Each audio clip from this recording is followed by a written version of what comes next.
Tak bagus. Kan tak bagus kan? Oh ya betul boy. 17 Pro Max kemarin aku beli boy. Ya, Cash lah, cash. cash lah alhamdulillah.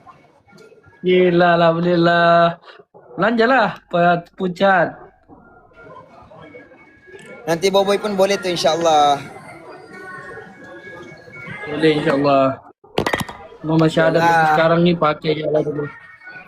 Asla kan 17 juga takkan lah Daus tak 17. Asus kan dia kena sama-sama naik sama-sama weh.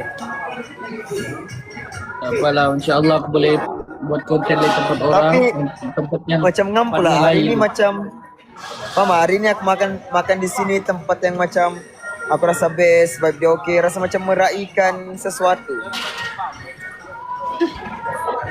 Kau meraihkan pembubaran Asboy ni? Aku Daus. tak cakap itu boy, kau yang cakap. Maksudnya kau macam kau mau suruh aku cakap itu sengaja kau kan? Memanglah tak apa-apa lah Daus. Astagfirullahaladzim. Tak adalah. Tiada lah Boleh boy. insyaAllah aku boleh buat yang terbaik dengan Aisyah. Macam mana aku buat dengan Asla, insyaAllah lebih lagi dengan Aisyah. Asla, Aisyah guide orang apa ni? Guide talent baru pun hebat weh. Kau tengoklah sekarang ni antara semua talent sementara yang pernah ada di AI team, Aisyah punya channel yang paling tinggi. Tiada pernah kasih kalah rekod dia. Sebab kenapa? Sebab Aisyah dia bawa orang yang sudah ada nama.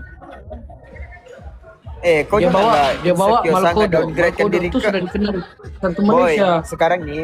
sekarang nih boy, kau partner dengan siapa-siapa pun orang dah kenal kau boy.